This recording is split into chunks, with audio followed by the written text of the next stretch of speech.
Assalamualaikum warahmatullahi wabarakatuh.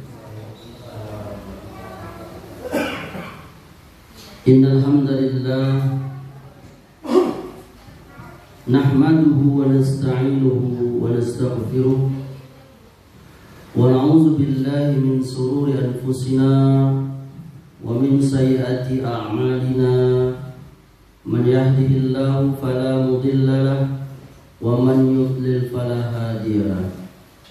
Wa asyhadu an la ilaha illallah wahdahu la syarika lahu wa asyhadu anna Muhammadan abduhu wa rasuluh sallallahu alaihi wa ala alihi wasallam. Ya ayyuhalladzina amanu taqullaha haqqa tuqatih wa la tamutunna illa wa antum muslimun. Ya ayuhan nasu taqu rabbakum alladhi khalaqakum min nafsin wahidah wa khalaqa minha zawjaha wa batha minhuma rijalan katsiran wa nisaa wattaqullaha allazi tasaaluna bihi wal arham innallaha kana 'alaikum raqiba.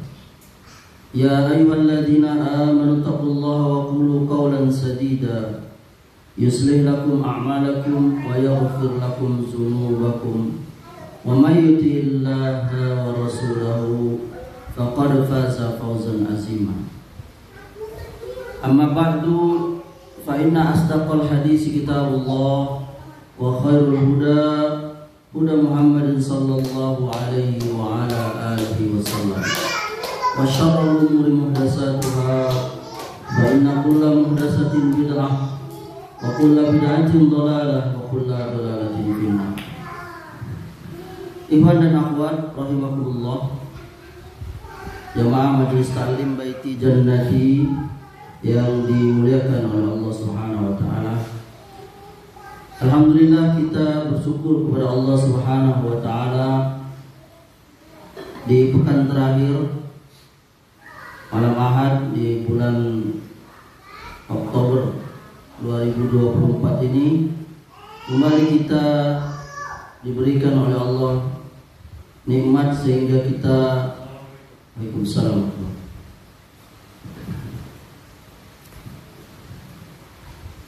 dapat berjumpa kembali di majelis yang mulia ini, yang mana pada kesempatan kali ini yang bersedia menjadi tuan rumah adalah saudara kita Medi dan Ika, ya. Assalamualaikum. Semoga kajian ini memberikan keberkahan kepada rumah tangga beliau berdua di dalam rezekinya, di dalam pernikahannya, dalam hidup dan matinya, dan Allah kumpulkan kita semua nanti insyaallah di Jannatul Firdaus. Amin ya rabbal alamin. Ikhwan dan akhwat rahimakumullah, kita akan melanjutkan pembahasan kita, yakni berkaitan dengan takwa, di mana takwa itu adalah jalan menuju sukses abadi, yakni kepada surga yang disediakan bagi orang-orang yang takwa. Pada pertemuan pekan yang lalu, ya, pekan yang lalu di rumah siapa? Hah? Di rumah Rahmat. Kita telah membahas, yakni apa yang dimaksud atau apa makna daripada takwa itu. Itu bab pertama pembahasan kita. Maka pada kesempatan kali ini kita masuk bab kedua, yakni wasiat takwa. Ketahuilah ikhwan dan akhwat rahimakumullah bahwa kita sering berwasiat. Wasiat itu apa ya? Berpesan, ya, saling berpesan, saling menasehati, ya kan? Saling berwasiat. Ya. Dan patutlah kita ketahui bahwa wasiat yang paling baik yang diwasiatkan kepada umat-umat terdahulu dan kepada umat Islam adalah wasiat takwa. Oleh karenanya setiap muslim dan juga muslimah harus ingat wasiat takwa ini. Karena takwa itu adalah hal yang terpenting di dalam kita dapat meraih kesuksesan dan keberuntungan baik di dunia, apalagi nanti di mana? Di akhirat. Allah Ta'ala dan Rasulnya Sallallahu Alaihi Wasallam telah menyerukan dan berwasiat takwa dan memerintahkan kita agar senantiasa bertakwa kepada Allah Subhanahu wa Ta'ala. Dan kita nanti akan menyebutkannya, ya, ayat-ayat yang berkaitan dengan wasiat takwa itu yang banyak sekali yakni disebutkan oleh Allah Subhanahu wa Ta'ala di dalam Al-Qur'an, dan juga banyak juga disebutkan oleh Nabi Sallallahu Alaihi Wasallam. Yang pertama yakni wasiat Allah Ta'ala kepada seluruh makhluknya agar bertakwa kepadanya. Allah Ta'ala berwasiat kepada orang-orang yang terdahulu dan yang datang kemudian agar bertakwa kepada Allah. Ya, yang pertama, antum silakan buka, ibu-ibu juga silakan buka di mushafnya atau di HP-nya itu di surah Al-Imran ayat 102.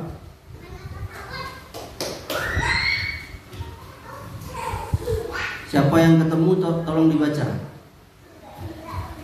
Surah Al-Imran ayatnya 102. Yang ketemu duluan tolong dibaca. Ini dah. Siapa yang ketemu kasih. Dibaca.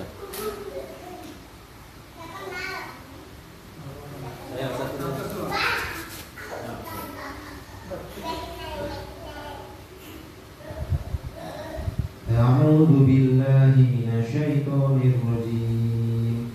Bismillahirrahmanirrahim.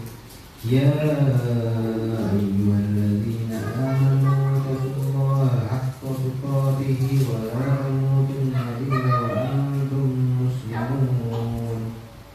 Wahai orang yang beriman, bertakwalah kepada Allah dengan seluruh takwa kepadanya, dan janganlah kamu mati kecuali dalam keadaan muslim. Ya. Ini wasiat Allah Subhanahu wa Ta'ala kepada kita, dan ayat ini sering kita dengar, ya. Dan barangkali kita semua menghafalnya. Menghafalnya bukan karena sengaja menghafal, karena sering dengar. Ya kan? Ceramah, khotbah apalagi sering-sering. Itu ada di surah Al-Imran ayat 102. Kemudian ayat yang keduanya ada di surah An-Nisa ayat 1. Coba dari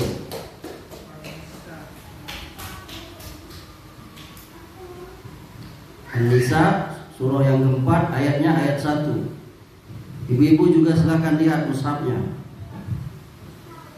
A'udzu billahi minasyaitonir rajim. Ya ayyuhan nasu taqu rabbakumul ladzi khalaqakum min nafsin wahidah wa khalaqa minha zawjaha wa batta minhuma rijalan katsiran wa nisaa'a wattaqullaha alladzi tasaaluna bihi wal arham innallaha kana 'alaikum raqiba. Masya Allah, ini kelihatan disayang sama istrinya nih kayaknya. Baca lancar sekali baca. Wahai manusia, bertakwalah pada Tuhanmu yang telah menciptakan kamu dari diri yang satu, Adam, dan Allah menciptakan pasangannya, Hawa, dan dirinya. Dan dari kedua Allah membiarkan laki-laki dan perempuan yang banyak. Bertakwalah kepada Allah yang dengan namanya kamu saling meminta, dan peliharalah hubungan kekeluargaan. Sesungguhnya Allah selalu menjaga dan mengawasimu. Nah, di ayat ini, An-Nisa ayat 1 ini, Allah sampai 2 kali berwasiat, betul gak? Ya kan? Ya ayuhan nas, ittaqu rabbakumul ladzi khalaqakum min nafsin wahidah. Wahai manusia, bertakwalah kepada Rabbmu yang telah menciptakan kamu dari diri yang satu, yakni Adam. Kemudian Allah melanjutkan itu di alinea yang kedua, yaitu wattaqullaha allazi tasaalu nabihi wal arham. Bertakwalah kepada Allah yang dengan mempergunakan namanya kamu saling meminta. Ya, dan peliharalah hubungan kekeluargaan.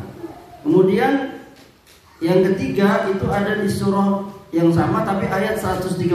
Coba lihat lagi. Siapa yang ketemu baca lagi.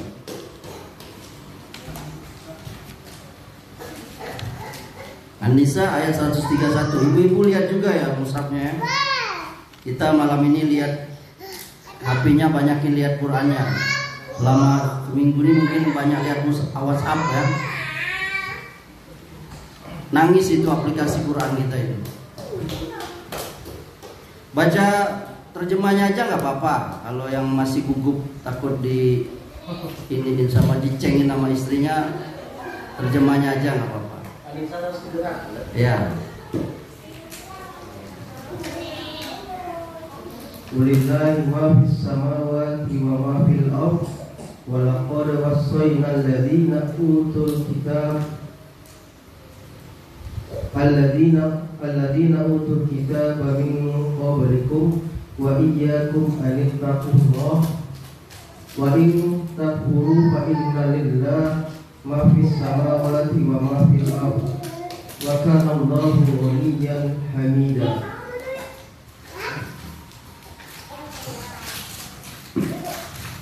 Dan milik Allah lah apa yang ada di langit dan apa yang ada di bumi.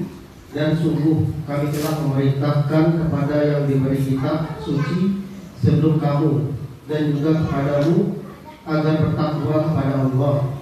Tetapi jika kamu ingkar, maka ketahuilah milik Allah lah apa yang ada di langit dan apa yang ada di bumi, dan Allah Maha Kaya Maha Terpuji. Nah, ini di surah An-Nisa ini Allah mengatakan, kami telah memerintahkan kepada orang-orang yang telah diberi kitab suci sebelum kamu dan juga kepada kamu agar bertakwa kepada siapa?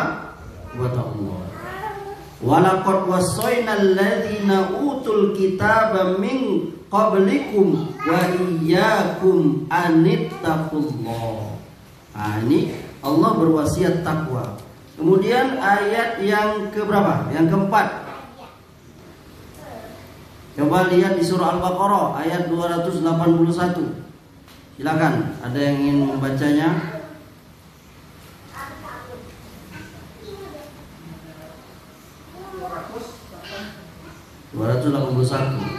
Baca terjemahnya juga nggak apa-apa.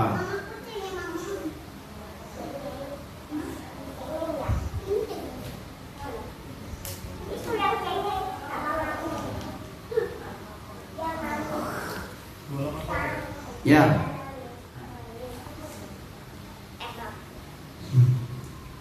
Dan takutlah pada hari ketika kamu semua dikembalikan kepada Allah. Kemudian setiap orang diberi balasan yang sempurna sesuai dengan apa yang telah dilakukannya. Dan mereka tidak dizalimi, dirugikan. Di sini Allah mengatakan wattaqu yauma turja'una fihi ilallah.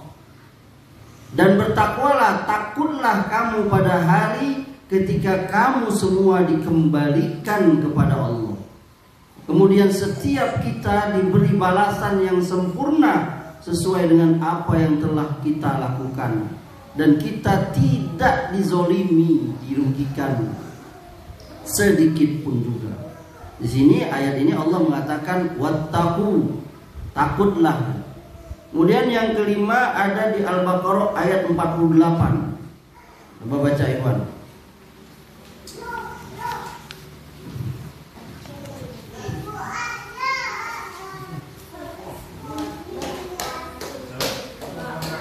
Al-Baqarah ayatnya 48.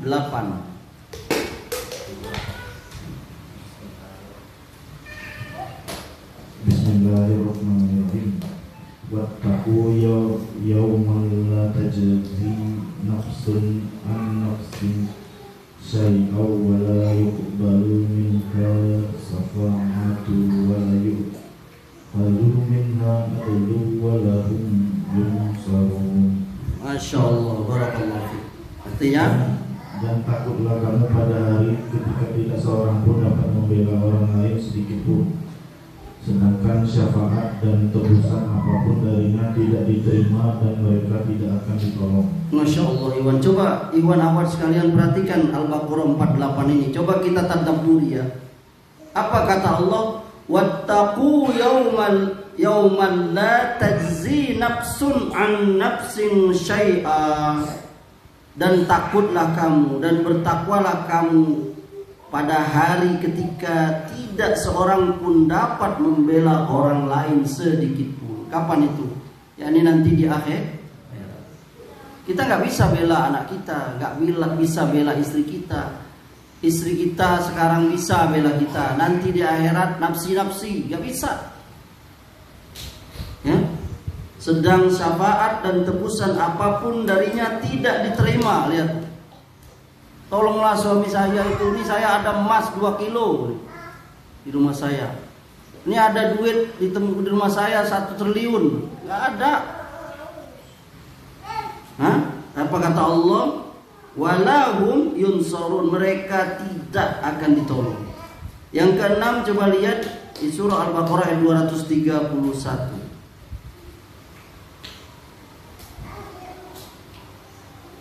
Kata Allah, wattaqullaha wa'lamu annallaha bikulli syai'in alim.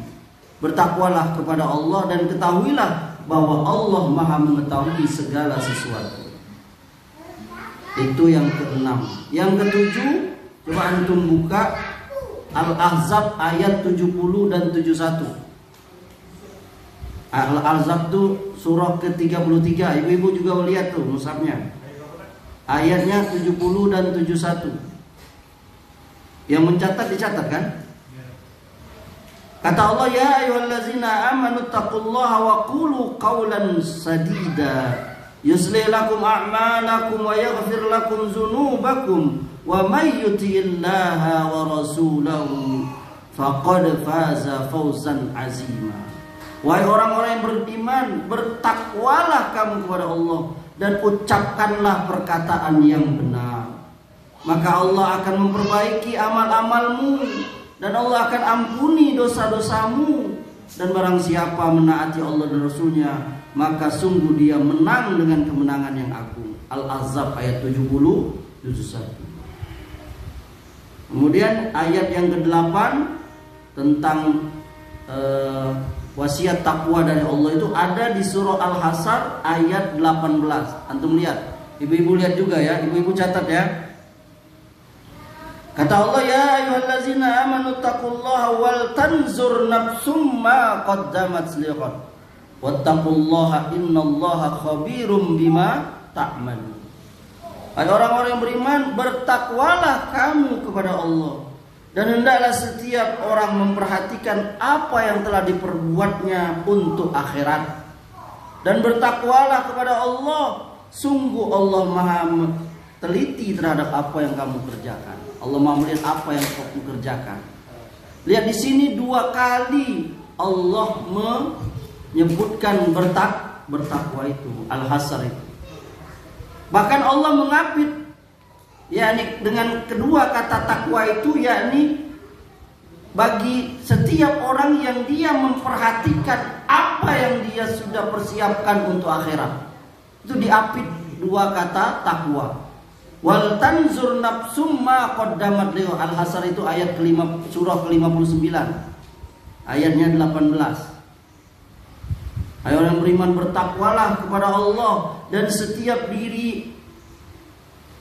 orang hendaklah memperhatikan apa yang sudah diperbuatnya. Jadi di ayat ini, ikhwan dan akhwat rahimakumullah, ternyata Allah menyuruh kita untuk introspeksi. Apa yang sudah kita perbuat untuk akhir, coba kita dengan istri kita. Kata para ulama, sungguh beruntung orang yang dia mau tidur setiap tidur malam, dia mengoreksi dirinya, apa yang sudah saya lakukan dari sejak bangun tidur tadi. Berapa banyak yang saya kerjakan dosa, dan dia mohon ampun. Berapa banyak amal yang dia sudah lakukan. Dia berdoa mudah-mudahan itu ikhlas karena Allah. Berdoa dia mudah-mudahan itu diterima oleh Allah. Maka kata para ulama seperti Al-Imam Ibnu Qayyim Al-Jauzi, apabila dia mati saat itu, maka dia insya Allah mati dalam keadaan, yakni dia dalam keadaan baik, yakni dia dalam keadaan mohon ampun kepada Allah setiap hari. Yakni apa? Introspeksi diri, muhasabah. Hisablah dirimu, perhitungkanlah dirimu sebelum nanti kamu dihisab. Ini setiap ada sunnah yang kita tinggalkan nih ikhwan. Sunnah dari Nabi SAW, yakni sebelum tidur itu ngobrol dengan istri. Ngobrol dengan siapa? Ngobrol dengan siapa? Ngobrol dengan bojo. Bojo siapa? Bojo kita sendiri, bukan bojo orang. Ini ngobrol bojo orang di grup, dengan itu. Yang sunnahnya tuh kita ngobrol dengan bojo kita sendiri, istri kita sendiri, ngobrol sebelum tidur itu. Ngobrol apa tadi, apa kegiatannya adek, jadi bagaimana? Oh tadi saya pengajian di musola, kata Hayati ya kan. Saat Zainuddin bertanya, apa? Oh tadi pengajian di musola. Oh tadi kita pengajian di rumah Medi Baika, disediain apa, jagung rebus. Lalamu udah makan jagung rebus, manisnya Masya Allah. Itu ngobrol. Ya mudah-mudahan nanti pas pengajian berikutnya ada kacangnya misalnya gitu. Biar lengkap. Jadi ngobrol gitu, suami istri itu ngobrol. Ya, itu sudah hilang itu. Ngobrolnya sekarang lewat WhatsApp, ya Allah. Lalu jadikan muhasabah. Kalau bisa disunahkan sunnah-sunnah sebelum tidur ya, berwudu, dirusuk kanan ya kan. Itu. Nah kan kalau dia meninggal, insya Allah dia meninggal dalam keadaan baik. Itu yang sering kita lakukan. Itu kalau kita wudu kan Pak. Kalau kita kentut tuh kemana Pak? Ya kalau mau wudu lagi. Tidak, misalnya kita udah tidur nih. Oh ya, kalau sudah tidur lepas dari hukum. Salah satu yang lepas hukum itu ya ini orang tidur, dia tidak terkena hukum. Ya. Jadi kemudian yang ke-9, antum lihat di Al-Baqarah ayat 197. Itu pesan takwa. Siapa yang ingin baca silakan.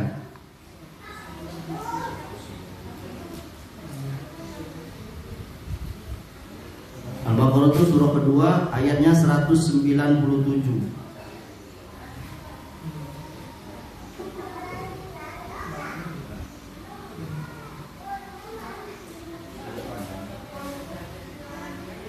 Temu.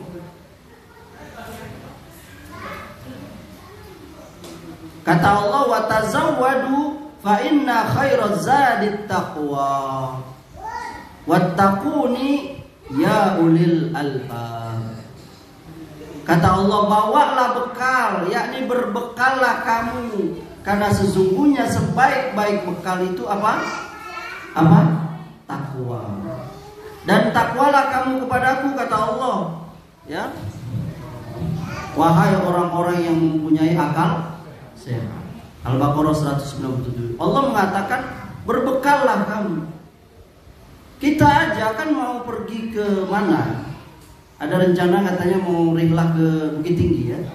Kan kita harus siap ini, siap bekal. Harus nabung dulu kalau yang belum ada tabungan, harus naik apa dulu ya kan? Itu baru ke Bukit Tinggi. Apalagi kalau pergi ke akhirat, makin jauh perjalanan itu, berarti harus makin banyak bekal yang kita bawa. Dan Allah mengatakan di sini sebaik-baik bekal itu adalah apa? Takwa. Ya, jadi maksudnya di sini yakni bekal akhirat. Kalau bekal dunia ya ke luar negeri, paspor. Tadi ada Iwan kita katanya lagi bikin paspor ya. Pemeriksaan paspor. Hah? Pemeriksaan paspor. Iyalah. Beda negara. Dari Papua Nugini ya. Kemudian yang ke-10 Iwan, ada itu di surah Al-A'raf ayat 26. Nah, ini menarik nih. Kalau tadi bekal ya. Kalau ini ayat 26 surah Al-A'raf. Al-A'raf itu surah ke-7 dari Quran. Ayatnya ayat 26. Ya Bani Adam, qad anzalna alaikum libasu yuwari saw, ya, yuwari sawatikum warisa, walibasu taqwa zalika khair, zalika min ayatillahi la'allahum yazakkarun. Kata Allah, wahai anak cucu Adam, sesungguhnya kami telah menyediakan pakaian untuk menutupi auratmu dan untuk perhiasan bagimu. Ini fungsi pakaian ya. Tetapi pakaian takwa itulah yang lebih baik, subhanallah. Demikianlah sebagian tanda-tanda kuasa Allah. Mudah-mudahan mereka selalu ingat. Jadi Allah subhanahu wa ta'ala memberikan kemurahan kepada hambanya, yakni berupa penciptaan pakaian dan perhiasan bagi mereka ya. Kata libas itu dalam ayat ini yakni bukan penutup aurat ya. Jadi pakaian dia merupakan sesuatu yang bersifat pokok, apa itu primer ya. Sedangkan yang namanya perhiasan itu hanya pelengkap. Makanya kata Allah, walibasut taqwa zalika khair, dan pakaian takwa itulah yang paling baik. Apa maksud pakaian takwa itu, Ikhwan? Yakni iman, amal soleh, dan rasa takut kepada Allah. Kemudian yang ke-11, Allah mengatakan orang yang paling mulia di antara manusia itu orang yang takwa. Apa dalilnya? Ada di surah Al-Hujurat. Al-Hujurat itu kalau nggak salah surah ke-49 dari Quran, ayatnya 13. Kata Allah, inna akramakum indallahi atqakum. Orang yang paling mulia di hadapan Allah itu yang paling takwa. Jadi berhentilah kita menilai orang dari keturunan siapa dia, dari materinya, dari wajahnya, dari postur badannya, dari kekayaannya, dari pinternya. Enggak, semua itu tidak ada di sisi Allah, sama semua. Yang berbeda itu adalah takwanya. Siapa yang takwanya paling tinggi, paling sempurna, itulah dia yang mulia di hadapan Allah. Yang kedua, dari dalil sabda Nabi. Nah, yang pertama ada hadis Nabi. Kata Nabi sallallahu alaihi wasallam, ittaqullaha rabbakum wa sallu khamsakum wa sumu syahrakum wa addu zakata amwalikum wa atiu dha amrikum tadkhulul jannah rabbikum. Perhatikan ikhwan akhwat ya. Yang pertama kata Rasulullah, bertakwalah kepada Allah Tuhan kalian, Rabb kalian. Yang kedua, hendaklah kalian kerjakan sholat wajib yang 5 waktu. Yang ketiga, kerjakanlah puasa yang wajib di bulan Ramadan. Yang keempat, tunaikanlah zakat harta-harta kalian. Yang kelima, taatilah pemimpin kalian, yakni ulil amri. Apa kata Rasulullah? Tadkhulu jannata rabbikum. Masuklah, niscaya kamu akan masuk ke dalam surganya Rabb kalian. Catat ini hadis sahih, dikeluarkan Imam Ahmad, Tirmizi, Ibnu Hibban dan yang lainnya. Ya. Bahkan lebih khusus Rasulullah menyebutkan nomor satunya itu bertakwa. Padahal yang namanya sholat 5 waktu itu bagian daripada takwa. Padahal puasa di bulan Ramadan itu bagian apa? Takwa. Padahal membayar zakat itu bagian dari takwa. Padahal taat kepada pemimpin itu bagian dari takwa. Yakni menjalankan perintah Allah, tapi Allah menyebutkan khusus bertakwalah kepada Allah. Ya. Kemudian yang kedua, dalil yang kedua dari sabda Nabi, kata Allah, ittaqillaha haitsuma kunta wa atbi'is sayyi'atal hasanata tamhuha wa khaliqin nasa bi khuluqin hasan. Kata Allah, bertakwalah kepada Allah di mana saja kamu berada. Nah, iringi perbuatan buruk dengan perbuatan baik. Niscaya perbuatan baik itu menghapuskan perbuatan buruk tersebut, dan bergaullah sesama manusia dengan akhlak yang baik. Lihat ikhwan. Jadi di sabda Nabi ini ya, ini hadisnya Hasan riwayat Ahmad, Tirmizi, Ad-Darimi, Hakim dari sahabat Abu Dzar Ghifari. Catat itu. Apa kata Allah? Allah perintahkan bertakwalah kepada Allah itu, kepada Allah di mana saja kamu berada. Ya. Jadi takwa itu nggak mengenal tempat. Jadi takwa itu bukan hanya di depan istri. Kalau istri, takwa itu bukan hanya di depan suami. Takwa itu bukan hanya di rumah. Takwa itu bukan di majelis taklim. Takwa itu bukan hanya di depan orang. Takwa itu bukan hanya di masjid, tapi takwa itu di mana saja kita berada. Ittaqullaha haitsuma kunta. Lalu di sini Rasulullah memberikan kiat bagi orang-orang yang sudah berbuat dosa. Coba Ikhwan tunjuk tangan, tolong yang nggak punya dosa, coba. Anda mau kasih hadiah. Ibu-ibu tolong, ada yang nggak punya dosa? Ada? Nggak ada nih kayaknya. Serius nggak ada nih? Hah? Atau nggak ada yang nggak punya dosa? Berarti semuanya punya dosa berarti.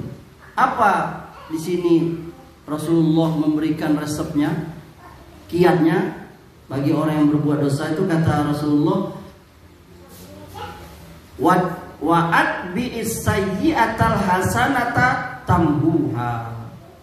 Iringilah perbuatan buruk dengan perbuatan baik. Niscaya perbuatan baik itu menghapus perbuatan buruk tersebut. Kalau kita pernah berbuat dosa, lalu kalau pernah kita nipu orang, coba kita iringi dengan berbuat baik kepada orang. Apa saja. Kalau kita pernah nyakitin istri kita, coba kita membalasnya, yakni dengan berbuat baik. Kalau kita pernah melawan suami kita, maka balas, yakni dengan, yakni apa? Memberikan kesenangan, memberikan kebaikan kepada suami. Jadi balas itu. Maka kata Rasulullah, perbuatan baik itu akan menghapus perbuatan buruk. Maka kita bisa tuh melihat perubahan bagi kita yang udah ngaji nih, Pak. Bisa? Bisa. Bisa kita melihat perubahan yang terjadi. Istri kita juga bisa melihat perubahan itu. Ini maksudnya tadi, yakni perbuatan buruk itu yakni ditutupi dengan perbuatan baik. Dulu suami saya itu Ustaz sebelum ngaji, alang keganas dia manggil. Ya kan? Woi. Wah, sudah dia ngaji Ustaz, alhamdulillah berubah dia manggil saya. Apa? Dipanggilnya ya Humairo. Wahai yang kemerah-merahan. Rupanya pipi bininya kebanyakan pakai skin sampai merah kena matahari ya kan. Jadi terjadi perubahan itu. Ini nih kata Nabi. Perbuatan baik itu menutupi perbuatan yang antum lihat sekarang. Coba lihat kita di dunia sosial itu sibuk dengan perceraian rumah tangga kemana? Coba kita berhenti aja tuh. Kalau anak seperti kadang males melihat, cuman kadang lewat. Ya kan, coba lihat berita-berita dari orang-orang yang terkenal atau apa, cerai apa. Ya. Kemudian bergaullah sesama manusia dengan akhlak yang baik. Nah itu ya. Jadi nasihat ini memang Rasulullah SAW tujukan kepada sahabat beliau Mu'az bin Jabal dan Abu Dzar al-Ghifari. Tapi ini adalah sesungguhnya wasiat yakni kepada kita semua. Nah, kemudian yang ketiga,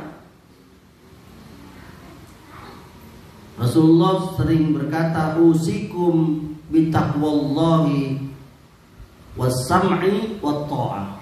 Aku berwasiat kepada kalian agar bertakwa kepada Allah, selalu mendengar dan taat, yakni kepada pemimpin.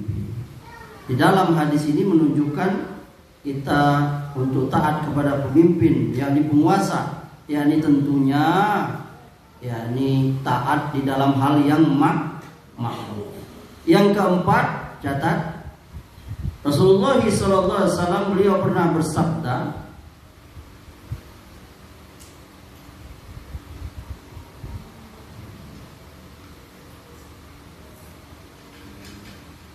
bertakwalah engkau, yakni jagalah dirimu dari perkara-perkara yang diharamkan. Niscaya engkau menjadi orang yang paling baik dalam ibadah. Ternyata ikhwan, resep kita sering merasa supaya nikmat ibadah itu bagaimana ikhwan? Yakni menjauhi perkara yang haram. Kenapa orang kadang-kala tidak merasakan kenikmatan dalam ibadah itu? Salah satu penyebabnya dia masih mengerjakan perkara-perkara haram. Semakin orang menjauhi perkara-perkara haram, maka niscaya dia akan menjadi orang yang paling baik dalam ibadah. Nah itu. Yang kedua, hendaklah engkau ridho, kata Nabi, puas atas pemberian karunia Allah bagimu, maka niscaya engkau akan menjadi orang yang paling apa? Kaya.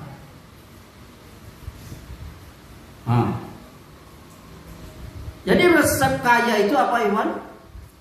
Apa tadi? Ridho. Alhamdulillah Ustaz, saya sudah dapat ridho. Rupanya nama lakinya Muhammad Ridho. Bukan itu. Ridho di sini maksudnya ridho Allah. Bagaimana cara mendapatkan apa itu tadi ya? Ridho itu, ya ini kita merasa puas atas segala karunia dari Allah itu. Karena kalau kita tidak merasa ridho atau puas karunia Allah, maka dipastikan kita akan selalu merasa miskin. Di hadis yang lain Nabi mengatakan kalau kita ingin bersyukur, maka kita melihat kemana? Melihat ke bawah. Jangan melihat ke atas. Kalau kita melihat ke atas, masih banyak orang yang kaya, masih banyak orang yang hebat, maka tidak akan pernah bersyukur kita.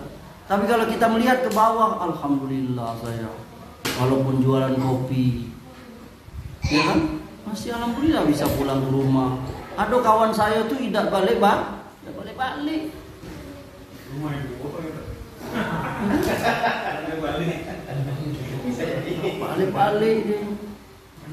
Jadi selalu kita apa? merasa puas. Kalau kita melihatnya kemana? Ke bawah. Kalau istilah Kiai Zainuddin dulu waktu kita dengar ceramah waktu kecil, orang yang punya mobil itu melihat orang yang pakai motor. Orang yang motor lihat orang yang pakai sepeda. Orang yang sepeda lihat orang yang jalan kaki. Orang yang jalan kaki lihat orang yang lumpuh. Orang yang lumpuh dia lihat orang yang sudah mati. Ya kan? Orang yang sudah mati dia lihat, ya ini orang kafir. Dia mati dalam keadaan Islam. Dia mati dalam keadaan kafir. Tapi kalau yang lihat ke atas terus, yang lumpuh nengok yang orang berjalan nengok sepeda, orang sepeda nengok motor, orang motor nengok mobil, tidak pernah. Karena memang manusia itu diciptakan oleh Allah selalu merasa tidak puas. Ente kira punya gaji 20 juta seminggu, ente akan merasa bersyukur? Enggak. Wallahi enggak. Itu sudah kita buktikan semua. Dulu enak ya ada suami istri dah. Enak ya kalau gaji kita 500 ribu ya, mungkin kita bisa ini. Sudah dikasih Allah 500 ribu. Enak banget kalau punya gaji 2 juta. Sudah dikasih Allah 2 juta. Aduh, enak banget kalau punya gaji 10. Gitu manusia itu. Karena dia semakin banyak uangnya, makin banyak keperluannya. Apalagi makin banyak penglihatannya.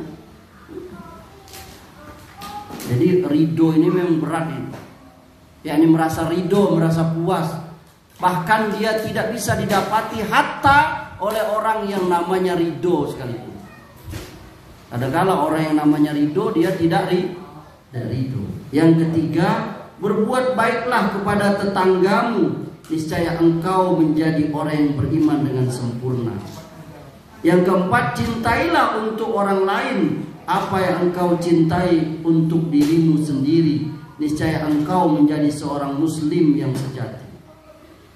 Nah, yang kelima kata Rasulullah, dan jangan banyak tertawa, karena banyak tertawa dapat mematikan hati. Wala tuksirud dohika fa inna kasrotat dohiki tumitul qalba.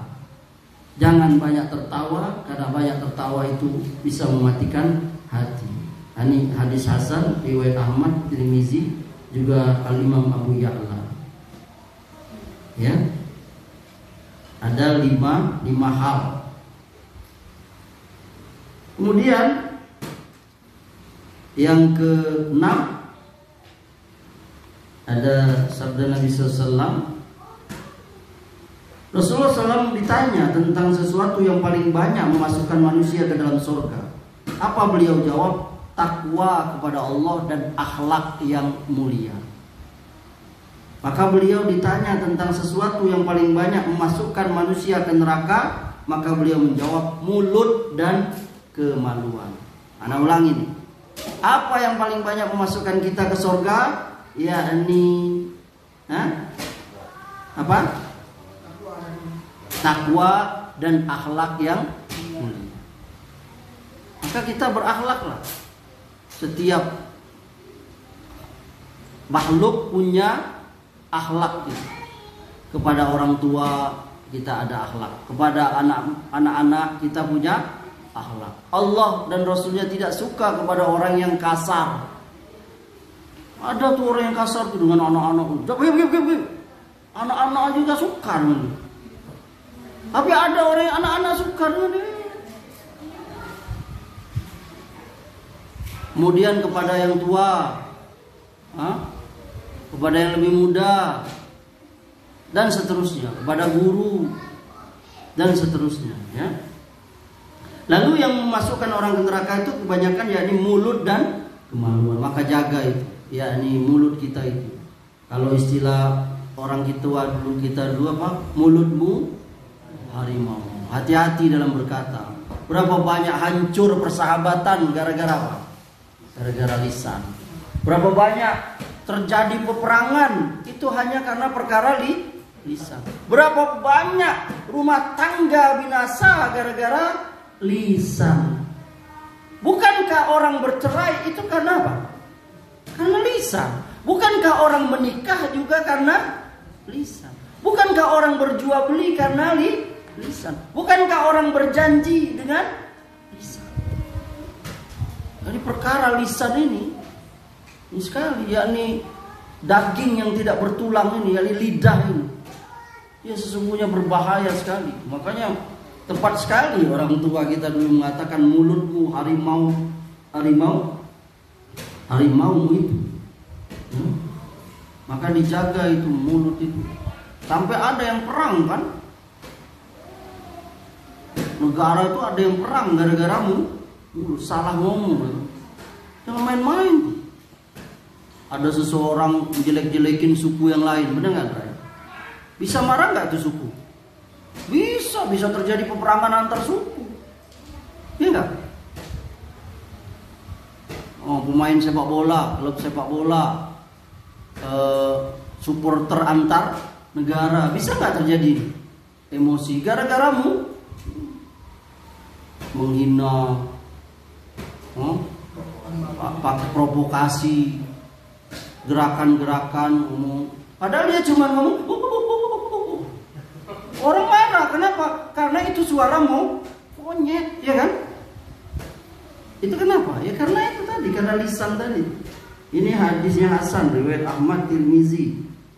Juga ada di kitab Adabul Mufradnya Imam Bukhari. Yang keenam, Rasulullah SAW berkata kepada sahabat Abu Sa'id Al-Khudri, aku berwasiat kepadamu agar bertakwa kepada Allah, karena Dia adalah inti segala sesuatu. Hendaklah engkau berjihad, karena jihad itu adalah bakti kepada Allah dalam Islam. Hendaklah engkau berzikir kepada Allah dan membaca Al-Quran, karena ia adalah ruhmu di langit dan sebagai kemuliaan bagimu di bumi. Ini hadisnya Hasan, riwayat Ahmad. Yang ketujuh, Rasulullah mewasiatkan kepada Abu Dzar Al-Ghifari, aku berwasiat kepadamu, yakni Abu Dzar, ya, agar bertakwa kepada Allah dalam segala urusanmu, baik yang rahasia maupun yang terang-terangan. Lihat, jadi kita melakukan sesuatu itu karena takwa, baik dilihat orang atau tidak. Apabila engkau berbuat kesalahan, kata Rasulullah, iringi dengan perbuatan baik. Ini sama yang seperti tadi, ya. Jangan engkau minta-minta kepada manusia, meskipun meminta diambilkan cemetimu yang jatuh. Jadi ini maksud Nabi, yakni menjaga izzah, kemuliaan, yakni mulianya seseorang itu dia menahan dirinya dari minta-minta, walaupun dia susah. Dia tidak mau, yakni menengadahkan tangannya kepada manusia. Minta. Menggawe yang paling enak itu apa? Ya minta lah, ya kan? Kita aja kan minta juga kok. Jadi dilarang oleh Nabi SAW. Kemudian jangan engkau tahan amanah orang lain. Ini sebagian orang tuh kan sudah berhak orang itu gajian ditahannya. Wah, ini zolim ini, ya. Kemudian jangan engkau memutuskan perkara antara dua orang. Ini hadis Hasahi, ya. Ini hadis Hasan li ghairi, riwayat Ahmad, ya. Kemudian yang terakhir, yang ke-8, aku berwasiat kepada kalian agar bertakwa kepada Allah dan bertakbir setiap kali berjalan di tanah yang tinggi. Ini sunnah yang kita lupakan. Yani kalau kita berjalannya mendaki, yakni zikirnya apa? Takbir. Ini hadis sahih riwayat Ahmad. Itu yang kedua, Iwan. Kemudian yang ketiga, pertama tadi wasiat dari Allah, yang kedua wasiat dari Rasulullah, yang ketiga wasiat dari para nabi dan rasul kepada umatnya untuk bertakwa. Antum buka mushaf lagi, ibu-ibu buka mushaf lagi.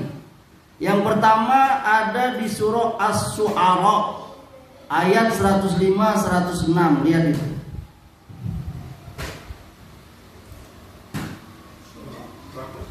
Surah Asy-Syu'ara ayat 105 dan 106.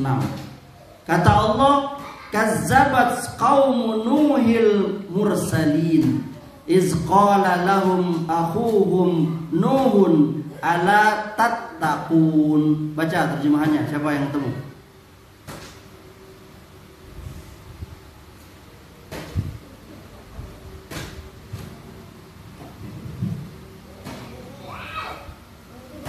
Mana mic-nya tadi? Yang udah ketemu baca.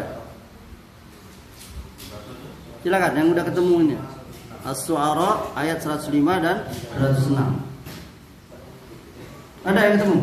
Baca ini ya, Ipan udah. Baca aja. Aku wajib mengatakan yang sebenarnya tentang Allah. Sungguh aku datang kepadamu dengan membawa bukti yang nyata dari Tuhan. 105 106 As-Syu'ara. Nah, baca ya, Pi. Kaum Nuh telah mendustakan para rasul ketika saudara mereka Nuh berkata kepada mereka, mengapa kamu tidak bertakwa? Jadi nasihat Nabi Nuh kepada kaumnya, yakni kenapa kamu tidak bertakwa kepada Allah? Kenapa kamu tidak takut kepada Allah? Kazzabat qaumun Nuhil mursalin. Kaum Nuh telah mendustakan para rasul. Kenapa di sini disebut para rasul? Padahal mereka mendustakan hanya Nabi Nuh. Kenapa? Jawabnya adalah karena kalau kita mendustakan satu orang rasul, sama seperti kita mendustakan seluruh rasul. Yakni karena dakwah rasul itu semuanya sama. Maka dianggaplah seseorang itu kalau dia mendustai satu rasul, sama dia mendustai rasul yang lain. Yang kedua, perintah Nabi dan Rasul itu ada di surah yang sama, As-Syu'ara, tapi ayatnya sekarang 123, 124. Baca terjemahnya. Kazzabat adul mursalin iz qala lahum akhuhum Hudun ala tattaqun. Baca terjemahnya.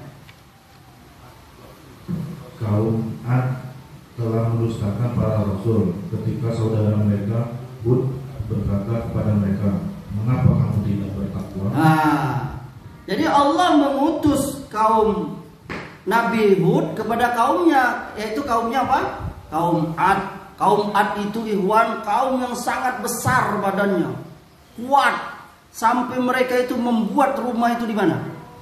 Di dinding-dinding batu, gunung-gunung batu yang mereka mereka pahat dengan alat-alat ini mereka.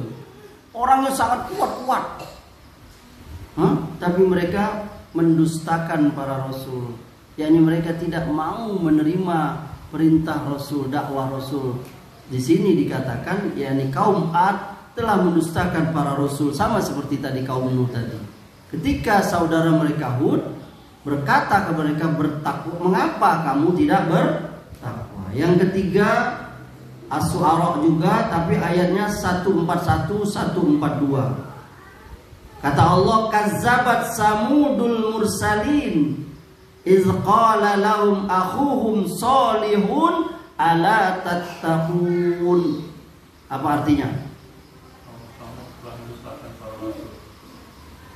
Ketika saudara mereka saling berkata kepada mereka, mengapa kamu tidak bertakwa? Nah, ini kaum Samud, yakni kaumnya Nabi Saleh. Sama seperti tadi, yakni Nabi Saleh. Kenapa kamu tidak takut kepada Allah? Kenapa kamu tidak bertakwa? Yakni mereka membantahnya, mendustakannya, nggak mau mengikuti yakni dakwahnya siapa? Saleh.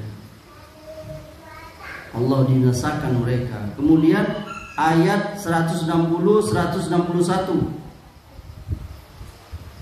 Kazzabat qaumul Lutil mursalin iz qala lahum akhuhum Lutun ala tattaqun. Artinya kaum Lut telah mendustakan para rasul ketika saudara mereka berkata kepada mereka, mengapa kamu tidak bertakwa? Nah, ini kaum Lut. Apa kaum Lut itu, ikhwan? Kaum Sodom, yakni liwat. yakni laki-laki suka. Ini kan lagi heboh nih kan di dunia maya tuh kan, ada orang yang antum tahu lah ya, mengerikan sekali tuh anak-anak sampai 25-27 orang yang dia ya Assalamualaikum. Kaum Lut, kaum Sodom, yakni penyuka laki-laki. Allah benamkan seperti kue lumpia kue apa namanya yang dibalik itu? Serabi. Yakni Allah balik itu. Kaum Sodom, negeri Sodom dibalik oleh Allah. Atas jadi bawah lewat para malaikat. Kemudian ayat 176 177.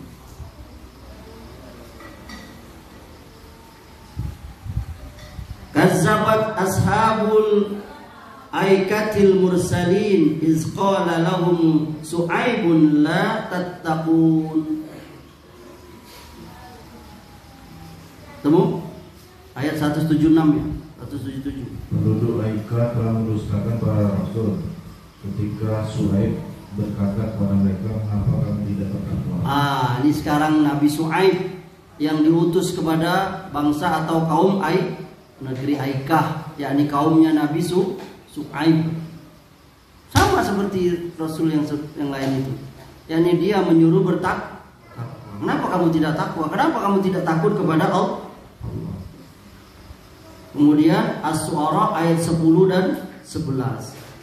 Wa iznada rabbuka Musa ani'til qaumaz zalimin qauma fir'aun ala yattaqun. Dan ingatlah ketika Rabbmu menyeru Musa dengan firman-Nya, datangilah kaum yang zalim itu, yakni kaumnya Fir'aun. Mengapa mereka tidak bertakwa? Berapa rasul tuh Iwan? Yang catat berapa? Udah berapa? 6 rasul. Nuh, siapa lagi? Nuh, siapa lagi tadi? Nabi Hud.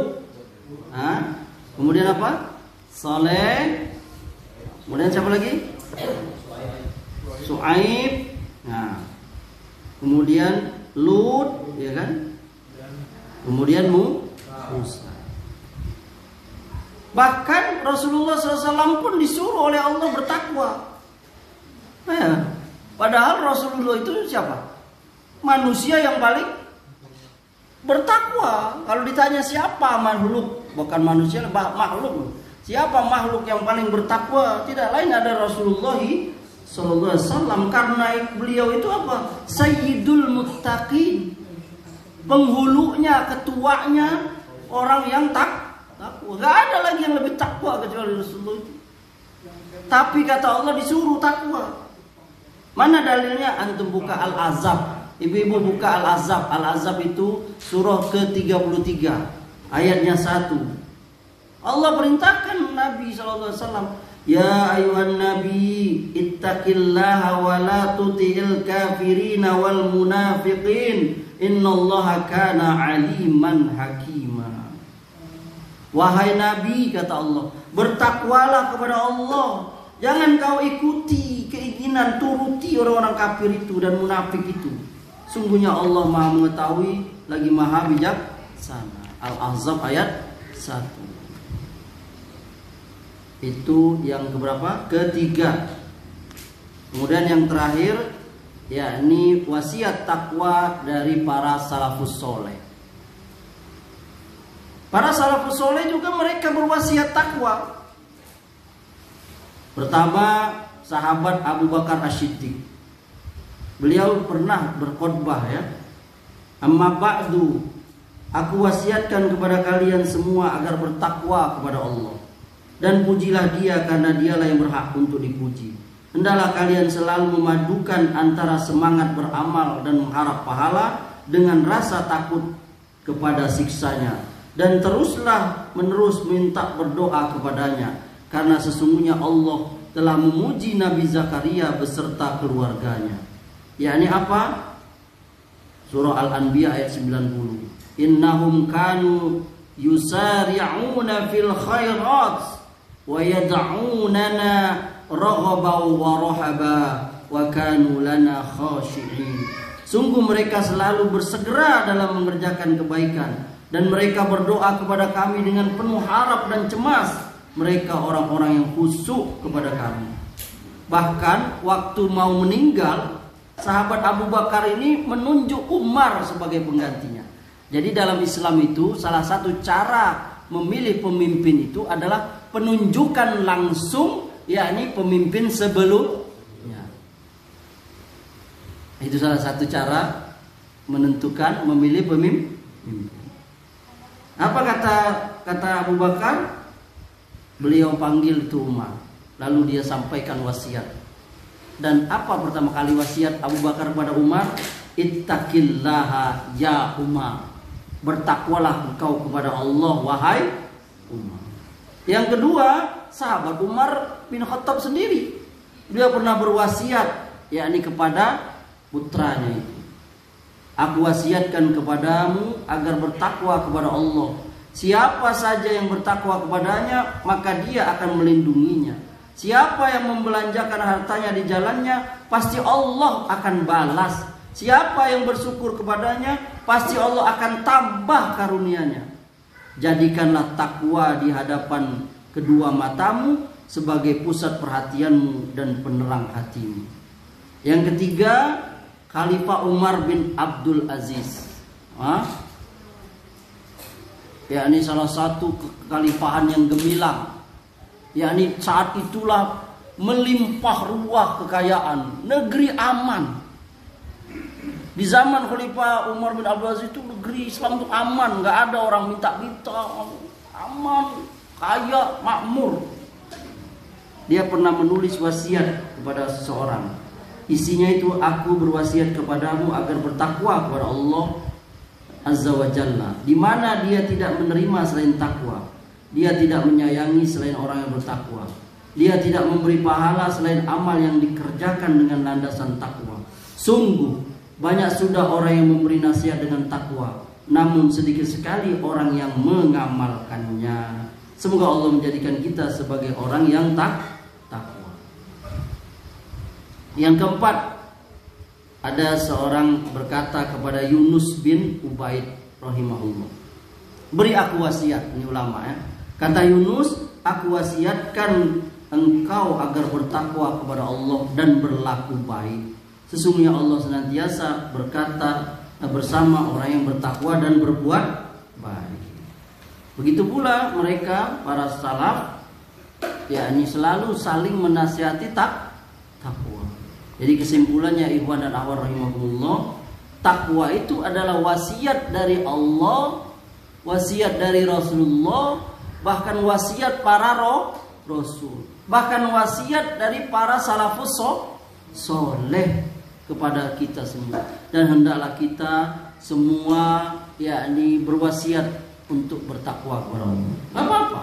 Dan antum gak perlu marah-marah kalau dinasihatin oleh Allah. Gak apa-apa. Kenapa kita mesti singgung? Ustaz Amri, bertakwalah engkau kepada Allah. Ya jazakallah khair. Gak usah tersinggung. Karena itu adalah apa? Nasihat yang paling baik. Gak ada nasihat yang paling baik itu kecuali nyuruh kita takwa. Sedangkan kita dikasih tahu, maaf Ustaz Amri, itu ada cabai di giginya. Senang gak kita? Padahal perkara cuma cabai di gigi. Maaf itu Mbak, itu di pipinya jerawatnya udah pecah. Senang kita kan? Padahal cuma perkara apa? Perkara jerawat. Nah ini cuman kita dinasihati, bertakwalah kepada Allah. Maka kita nggak perlu tersinggung. Selama orang itu memberi nasihat takwanya dengan cara yang baik. Kalau dengan cara yang buruk ya wajar juga kita marah, normal. Kepala antum dikeplak dari belakang kan, pakai pentungan baseball, pak, bertakwalah engkau kepada Allah. Ya maaf, gimana antum nggak marah? Jadi nasihati diri ana dan kita semua, kita berwasiatlah, saling menasihati. Istri kepada suami, kalau suaminya mau pergi kerja, Kak, ingat bertakwalah kepada Allah. Adek nggak melihat kakak, tapi Allah Maha melihat. Begitu juga kita, Dek. Aku tinggalkan di rumah, maka bertakwalah kau di saat aku tidak melihatmu. Karena siapa? Karena Allah Maha melihat. Begitu pula anak kita, nak, bertakwalah kepada Allah. Karena Allah akan nanti meminta kau bertanggungjawaban. Mudah-mudahan dengan saling menasihati takwa ini, Allah Subhanahu wa taala memberikan keberkahan kepada kita. Barangkali ini ikhwan yang bisa kita sampaikan. Insyaallah pada pertemuan berikutnya kita akan masuk bab, yakni bab yang kedua, yakni di mana letak takwa itu, insyaallah taala. Ya. Misalkan di masa lalu kita pernah menyakiti seseorang, itu untuk menebus kesalahan kita kan kita minta maaf sama beliau. Kalau seandainya beliau itu tidak kita ketemu lagi gimana? Maksudnya susah, ya. Tidak usahakan cari ini, kita nggak ketemu. Ya, insya Allah kita, Allah lebih tahu kondisi kita, yakni kesungguhan kita mau minta maaf. Maka la yukallifullahu nafsan illa usaha. Allah tidak memberikan beban kepada kita yang kita tidak sanggup. Fattaqullaha mastata'tum. Tadi bertakwalah kepada Allah semampu kita. Kenapa antum mau minta maaf? Karena rasa takwa, takut, nggak enak nanti apa. Tapi ternyata dalam tahapannya mau minta maaf tadi nggak bisa ketemu lagi sama orangnya. Maka antum insya Allah di sisi Allah dimafhumkan, yakni dimaklumi.